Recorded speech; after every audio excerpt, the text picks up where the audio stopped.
कत्ल भी करते हैं, बाइज्जत बरी हो जाते हैं। कोई तो बताए कानून के वफादार कितने हैं। आवाम को जोहार, सलाम, नमस्कार। लाइव इंडियन गार्ड से मैं मल्लिका, मेरे साथ अखलाक अंसारी जी हैं। अब वो किसी भी परिचय या पहचान के मोहताज नहीं है। लोकसभा चुनाव जेल कैंप से लड़ चुके हैं और वोट भी 80,000 है। ये आवाम जो है पूरी तरीके से लड़ चुकी है। अखलाक अंसारी जी से जानना चाहूँगी, क्योंकि आज उन्होंने एक प्रेस कॉन्फ्रेंस का आयोजन किया है। क्या मुख्य मुद्दा है और आगे क्या रणनीति बना रहे हैं राजनीति को लेकर के? बहुत स्वागत है सर। चलिए मैडम, आपके तमाम व्यूअर्स इंडियन गार्ड को जो देखते हैं उनको मेरे तरफ से आदाब, नमस्कार, जोहार। आज जो मैं एक प्रेस कॉन्फ्रेंस किया था आपके सारे चैनल के सामने जी, इसका जो मुख्य कारण था, आप बताइए कि मुसलमान एक शोषित वंचित वर्ग के लोग होते हैं जी। लेकिन मुसलमान क्या सिर्फ वोट देने के लिए बने हैं या फिर राजनीति में भागीदार हिस्सेदारी के लिए भी बने हैं? आज बताइए कि कल दिनांक पूर्व कल की बात कर रहा हूँ मैं, कल एक प्रेस अल्पसंख्यक सम्मेलन हुआ जी। और अल्पसंख्यक सम्मेलन में जितने भी बहुचर्चित चेहरे अभी आपका सिंदरी विधानसभा गोविंदपुर के हैं, सारे लोग वहाँ पर मौजूद थे, सारे लोग वहाँ पर आए। लेकिन उन लोगों ने एक चीज़ बताई कि जिन्होंने राजनीति करना सिखाया गोविंदपुर के अल्पसंख्यक लोगों को, चाहे आपका जो भितिया के जो मुखिया थे, क्या नाम था उनका, हाफिजुद्दीन अंसारी, गुल्लू मुखिया जी, वो समझ जाइए हमारे गुरु हैं, हमारे शिक्षक हैं। वो राजनीति में भले वो किसी भी दल से किसी भी पार्टी में है, कोई मैटर नहीं करता है, लेकिन समझ जाइए कि वो लालू यादव के समय झारखंड जिस समय बिहार में थे, आपका हेमंत सोरेन के फादर के समय, उस समय से वो राजनीति करते हैं। लेकिन आपको एक चीज़ शोभा नहीं दिया, कम से कम बैनर पोस्टर पर उनका नाम, उनका फोटो दे देते। बड़ा ही दुख का बात होता है। और दूसरी बात क्या है कि आप अल्पसंख्यक की बात करते हैं। राजनीति में कभी भी कोई जाति और कोई एक पर्टिकुलर धर्म नहीं होता है। राजनेता वही होता है जो सारे जाति और सारे समुदाय को कदम से कदम मिला करके उनके साथ चले और जनता भी उनके साथ कदम से कदम मिला करके चले। लेकिन इन लोगों को सिर्फ विधायक से मतलब नहीं होता है। इन लोग क्या चाहते हैं कि हमको टिकट मिल जाए, हम कुछ वोट ले आए और उस वोट के बाद मेरा जो बिजनेस है वो सुचारू ढंग से चले। इनको जनता का दुख से कोई मतलब नहीं होता है। चाहे अल्पसंख्यक का बच्चा कहीं पर मॉब लिंचिंग में मर जाए और अल्पसंख्यक का बच्चा किसी प्लांट में मर जाए। मैं पर्टिकुलर आपके चैनल में अल्पसंख्यक की बात इसीलिए कर रहा हूं क्योंकि मैंने आज का जो प्रेस कॉन्फ्रेंस था वो अल्पसंख्यक का मुद्दा पर था। तो चाहे प्लांट पे मर जाए, सड़क पर मर जाए, नियोजन ना मिले, आज तक कभी भी इन्होंने धरातल में आकर के कार्य नहीं किया है।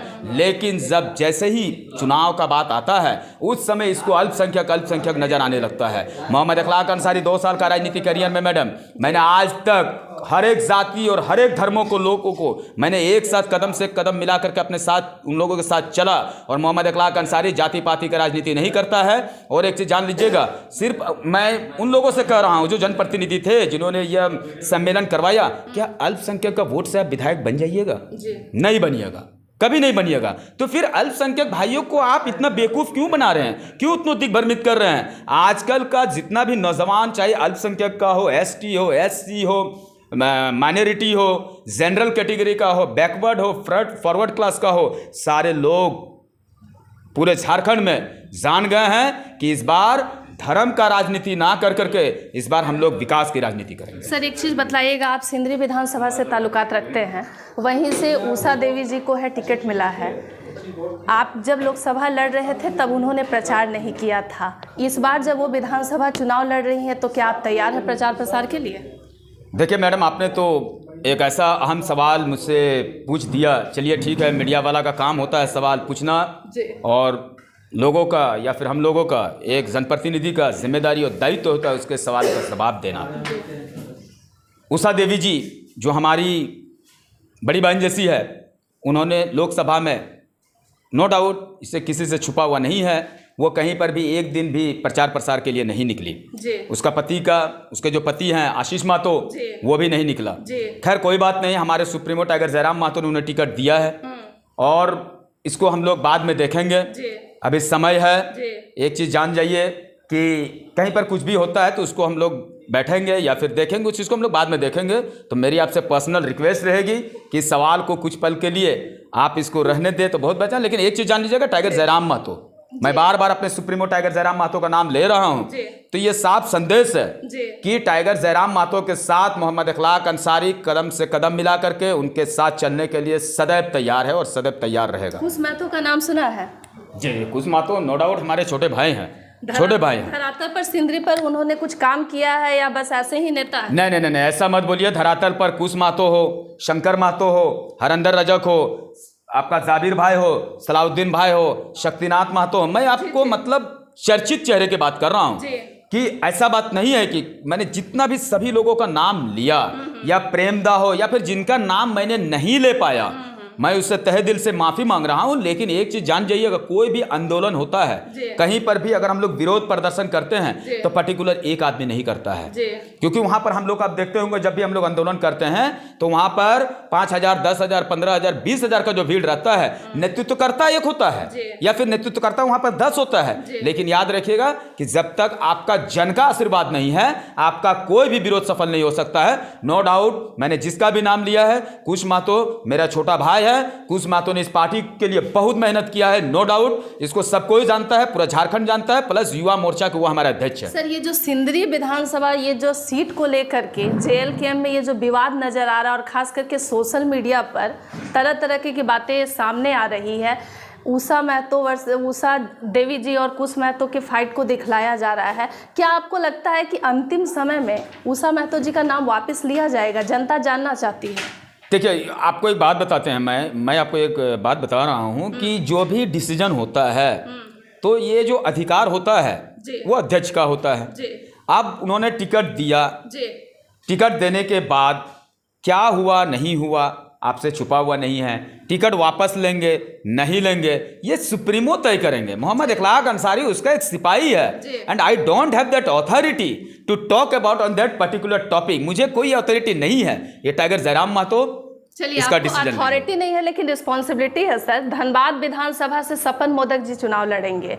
जब आपने लोकसभा धनबाद विधानसभा से लड़ा था तो लोग आपको भी नहीं जानते थे, फिर भी 80,000 वोट जो है वो बहुत मायने रखते हैं। सपन मोदक जी अन्य दल को छोड़ करके आ रहे हैं, कैसे लगता है? क्योंकि लोग उन्हें भी नहीं जानते हैं और कह रहे हैं कि बस इन्हें एक डमी उम्मीदवार की तरह उतारा गया है कि ये सीट पर हार जाए, कुछ इन्होंने कुछ किया नहीं है। एक बात बताइए मैडम कि मोहम्मद इखलाक अंसारी का नाम आप लोकसभा में नहीं सुने होंगे या सुने भी होंगे तो फिर एक टाइगर जयराम महतो का तो पूरा गर्जन समझ जाइए, पूरा समझ झारखंड में है। तो आपको भी एक चीज लग रहा होगा कि इखलाक अंसारी कौन है, नो डाउट। तो आज आपको भी यही चीज लग रहा है कि सपन मोदक कौन है। लेकिन मैं आपके चैनल के माध्यम से आपको कह रहा हूँ कि मोहम्मद इखलाक अंसारी स्टार प्रचारक होगा सपन मोदक का। मैं जा रहा हूँ धनबाद से ही, और धनबाद में आप मेरी गर्जन और लोगों को जन संबोधित करते हुए अवश्य देखिएगा। और जब इखलाक अंसारी भी चुनाव लड़ रहा था तो लोगों के मन में था कि इखलाक अंसारी क्या करेगा नहीं करेगा। और वो छोड़ दीजिए ना, मेरे ही समाज से जो लोग ये आलोचना कर रहे थे कि इखलाक अंसारी कितना वोट लाएगा, 5,000 6,000। मैडम एक चीज़ जान लीजिए, और सारे लोग जानते हैं कि हम लोग टाइगर जयराम महतो का सिपाही हैं। जब हम लोग एक सभा करते हैं जहां लोग अपना पॉकेट से पैसा लगा करके, अपना खान पान, अपना गाड़ी में पेट्रोल भर करके जब सभा को सुनने के लिए जा सकते हैं, जब हम लोग चुनाव लड़ रहे थे टाइगर जयराम महतो या मोहम्मद इखलाक अंसारी धनबाद से, तो मैडम आप विश्वास नहीं कीजिएगा, पॉकेट से मेरा 10 रुपया खर्चा नहीं हुआ, टाइगर जयराम महतो का भी 10 रुपया खर्चा नहीं हुआ। जब लोग अपना पॉकेट से राशि भी निकाल करके चंदा के स्वरूप दे करके, तो एक चीज़ याद रखेंगे, जो आदमी पॉकेट से पैसा दे सकता है वो अपना बहुमूल्य मत भी अवश्य देगा।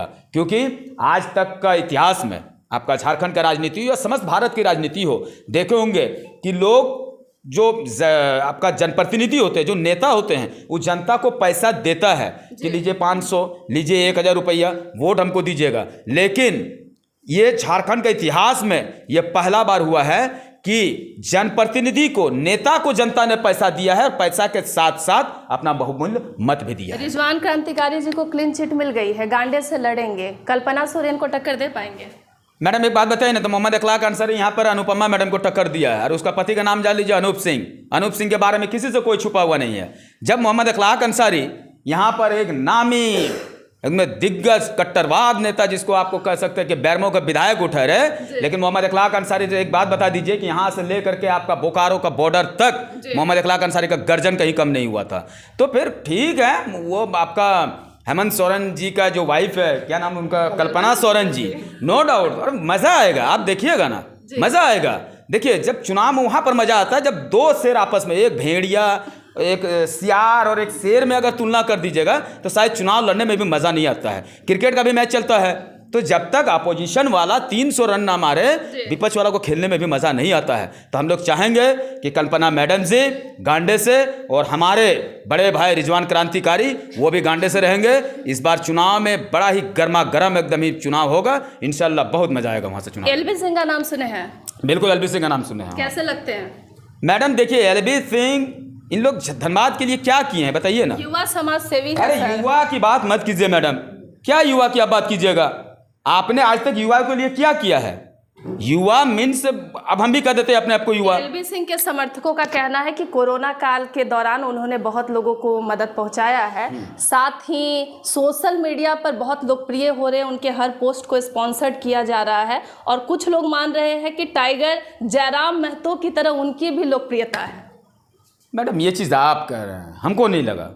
नहीं सर, नहीं मैडम रियली मैं बता रहा हूँ, रियली मैं फैक्ट बता रहा हूँ, मैं फैक्ट बता रहा हूँ। हो सकता है तब मैं नहीं जानता हूँ, मैं आपके चैनल के माध्यम से कह रहा हूँ कि एलबी सिंह का नाम हम लोग सिर्फ यहाँ पर सुने थे कि आपका जो कोलवरी सब था वही सब में हम नाम सुने थे, उससे पहले हम नहीं सुने। उसके बाद सुने कि एलबी सिंह यहाँ से धनबाद से चुनाव भी लड़ने जा रहे हैं, ठीक है। और कोरोना काल में अगर कोई किसी गरीब को अगर 2 वक्त का रोटी खिला दिया है और अगर उसका दुआही चुनाव में ले रहा है तो मैं कहता हूं कि आपको उस विकट परिस्थिति में उन लोगों को मदद नहीं करना चाहिए था, नहीं करना चाहिए था। ईश्वर अल्लाह ने अगर आपको कुछ धनराशि दिया और आपने गरीब को अगर चावल खिला दिए हैं, उनको कपड़ा दे दिए हैं, उनको मेडिकल ट्रीटमेंट करवा दिए हैं, और अगर आपका लालसा था और आपका एक आशा उम्मीद था कि नहीं हम इस चीज़ का उल्लेख करेंगे चुनाव के समय, तो शायद हमें लगता है कि आपने उस चीज को जो आप लोगों को मदद किए शायद आपको मदद वो सब चीज नहीं करना चाहिए था। इन दिनों जेल की हम पॉपुलैरिटी इसलिए भी हासिल कर रहा है कि कहा जा रहा है उषा देवी जी के पास कोई कॉल रिकॉर्डिंग था जिसको उन्होंने टाइगर जयराम महतो को दिखाकर ब्लैकमेल करके टिकट हासिल किया। कुछ लोगों का अब ये भी कहना है कि रिजवान जी के पास भी कुछ इसी तरीके का ऑडियो या कुछ टेप वैसा अवेलेबल था। आपकी पार्टी के पास ये जो बहुत विकट समस्या है सोशल मीडिया मिसमैनेजमेंट और ऑडियो रिकॉर्डिंग कॉल रिकॉर्डिंग, विधानसभा में इससे कितना नुकसान उठाना पड़ेगा? मैडम देखिए आज अगर मेरा पार्टी में अगर इस सब छोटा छोटा बातों का अगर बात हो रहा है और लोग इसको बड़ा ही एकदम ही गंभीरता से ले रहे हैं तो जाहिर सी बात है, जानते हैं मेरे पार्टी में थोड़ा सा अगर हम लोग कहते हैं कि इनडिसिप्लिन थोड़ा सा की बात करें तो इसका मुख्य कारण यह है कि लोग हम लोगों को चंदा दे रहे हैं, चंदा के स्वरूप पैसा दे रहे हैं, तो थोड़ा सा कभी कभार उन लोग कुछ कह देते हैं, लेकिन ऐसा कोई बात नहीं है।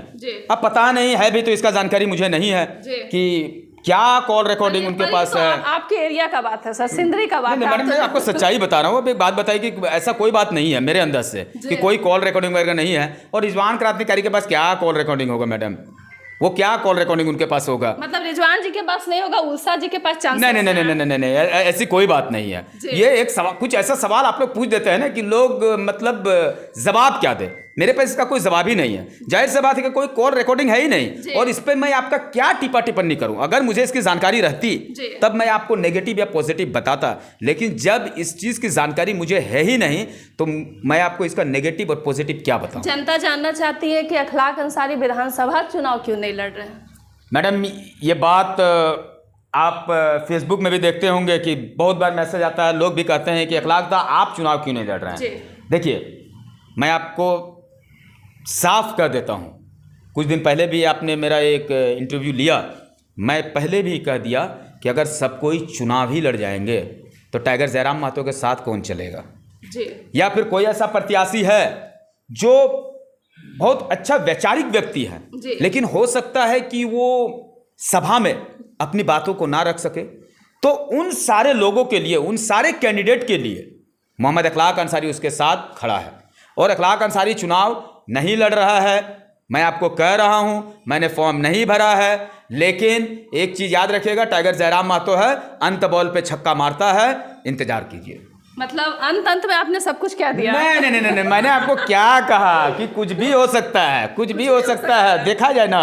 मैं आपको क्या कह रहा हूं कि अखलाक अंसारी चुनाव नहीं लड़ेगा, आपके चैनल पे मैं कह रहा हूं, पुनः कह रहा हूं, लेकिन चुनाव नहीं लड़ने के बावजूद भी टाइगर जयराम महतो, मोहम्मद अखलाक अंसारी हर एक समय अंत बॉल पे ही छक्का मारा है। उस अंत बॉल पे छक्का मारना यानी नतीजा।